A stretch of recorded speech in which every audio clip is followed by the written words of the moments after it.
Hey, Jules Blessed Vegan, and as always, welcome to my channel. And for those of you who are new, I know you can benefit. So I am just digging all of my sprouts and microgreens, and I am eating them. Like seriously, I guess some people only use like 3/4 of a cup or 1 cup.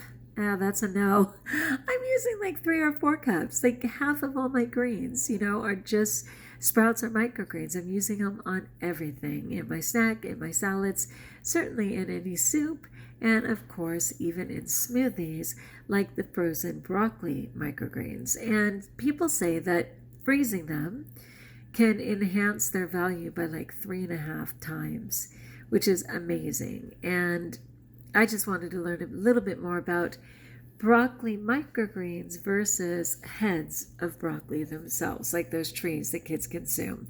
So this is the top benefits of broccoli microgreens versus broccoli heads, and of course I will include it in the description of the video. Does the broccoli cooked in your kitchen and served on your plate have the nutrition it initially had fresh after harvest? Hello? No. Like, that is just a silly question to me right there. Obviously, once you've cooked it, you've already lost nutritional value. Nothing is better than fresh after harvest. So that's just a very odd question, but benefit of the doubt. Let's allow them to break it down. I do know that people argue that the lycopene is increased in tomatoes if they're cooked. So some people say things are enhanced when you cook them, but largely raw is best, right?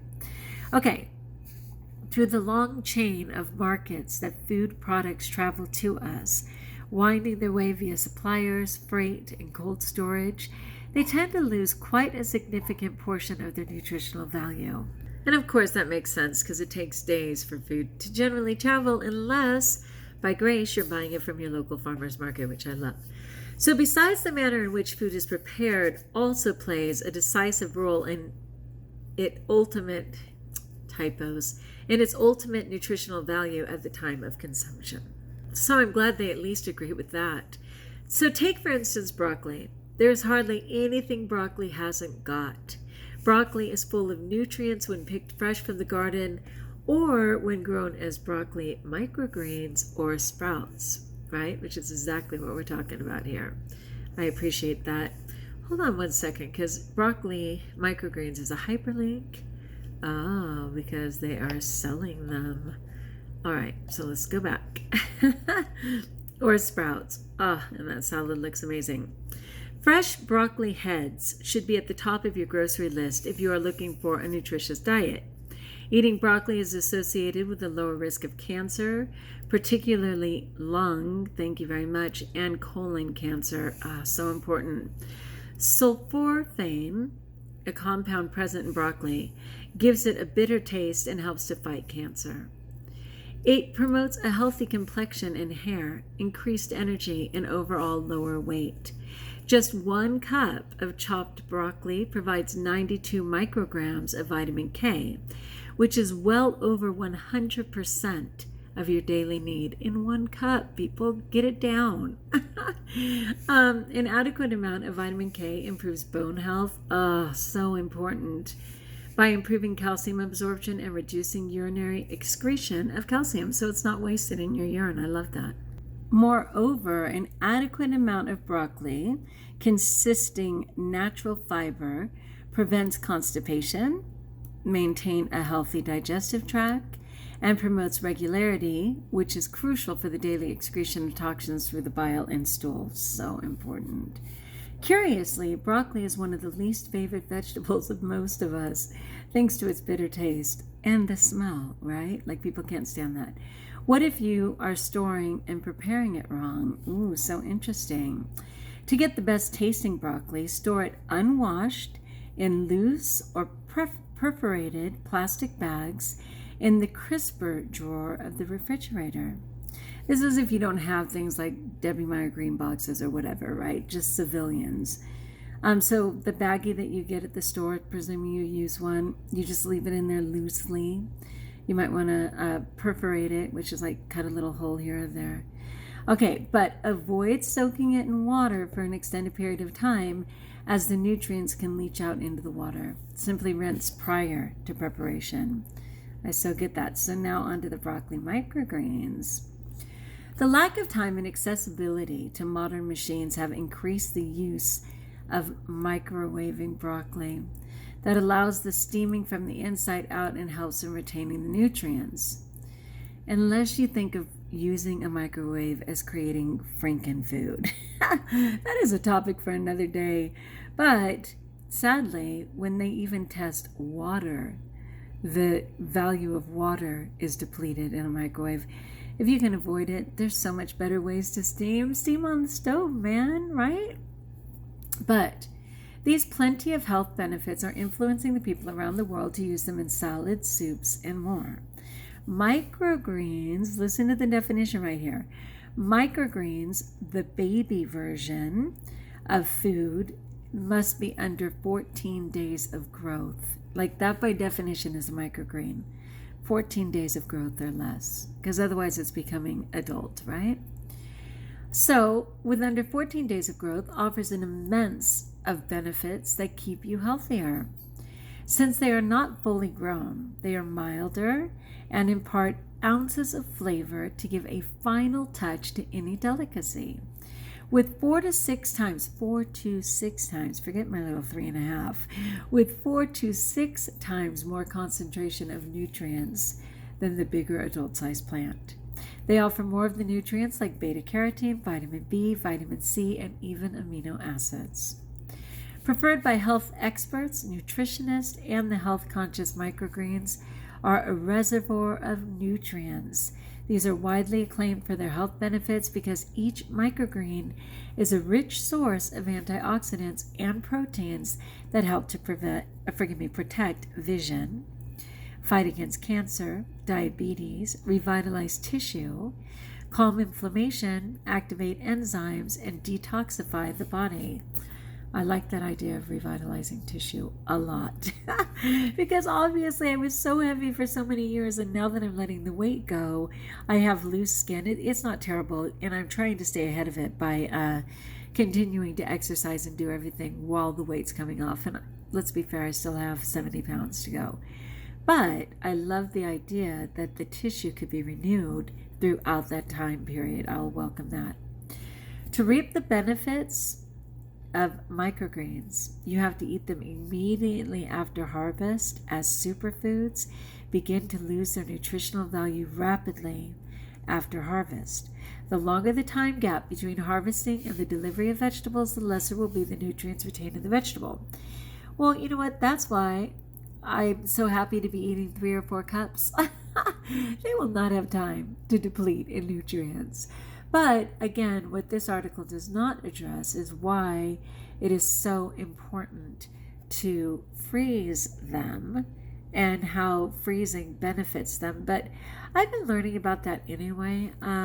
Most of the articles that I found, though, were like total scientific studies that were peer-reviewed, and they were just too serious, really. I mean, it was debating between negative 40 degrees and negative 20 degrees on what was best for them, and it wasn't really user-friendly in my mind. I wanted to keep it simpler than that. So I will just say that, one moment, please. Okay, thanks for waiting. It may have been a second for you, but I was desperately looking up information, and I will tell you it is very limited, super limited on broccoli and freezing broccoli. But there's no doubt that sulforaphane is what the big brag is regarding it. So I'm actually having a second article here, which I'm going to touch on briefly, and this is sulforaphane benefits, how broccoli and Brussels sprouts may help reduce your cancer risk.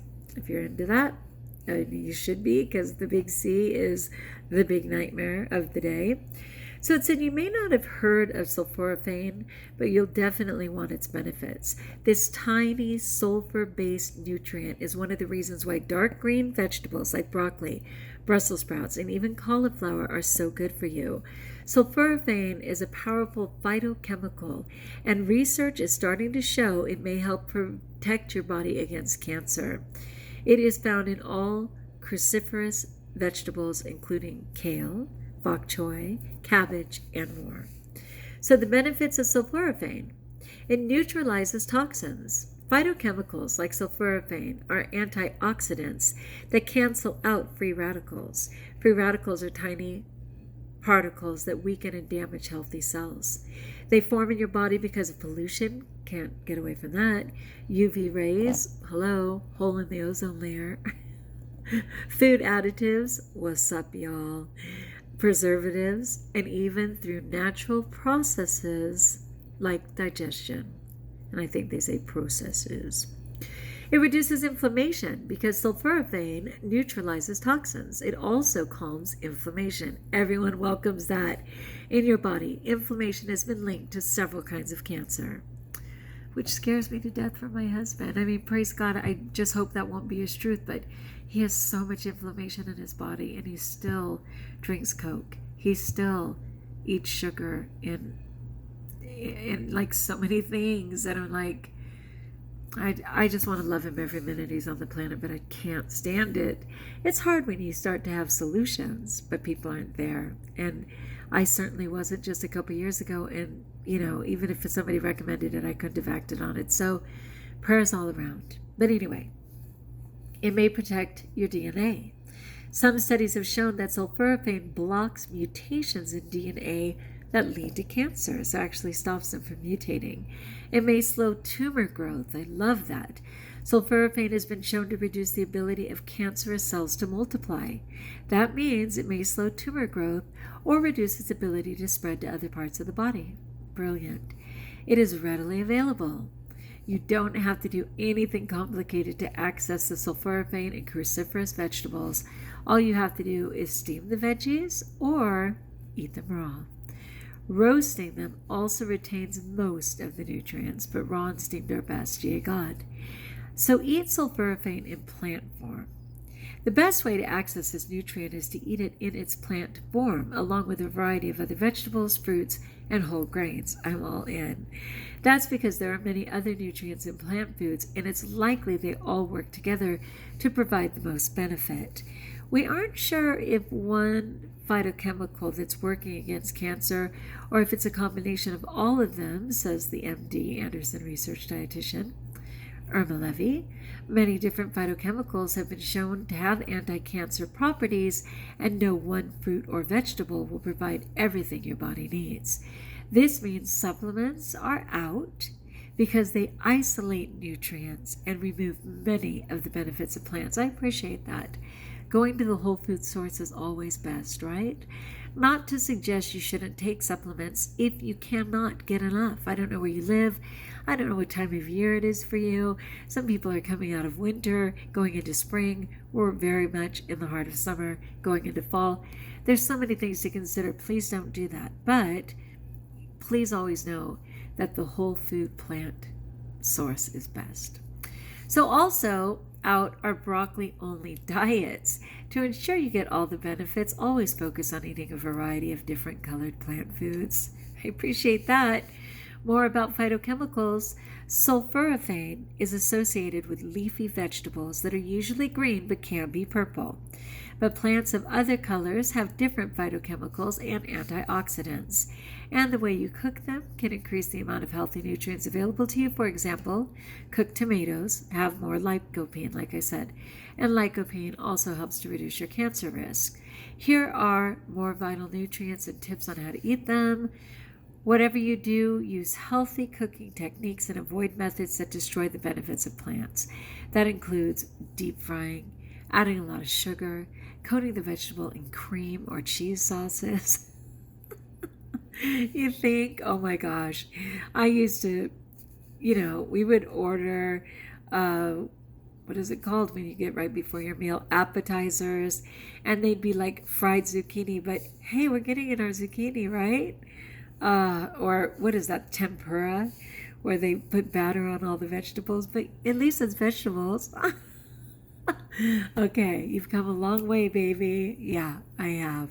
All right, so I hope that helps out a little bit more to understand what sulforaphane is, how it comes in cruciferous vegetables, and truly to understand that broccoli microgreens are 4 to 6 times more rich than the standard broccoli head, though that is brilliant in itself and far exceeds lesser vegetables, and that freezing them increases the sulforaphane, which is awesome.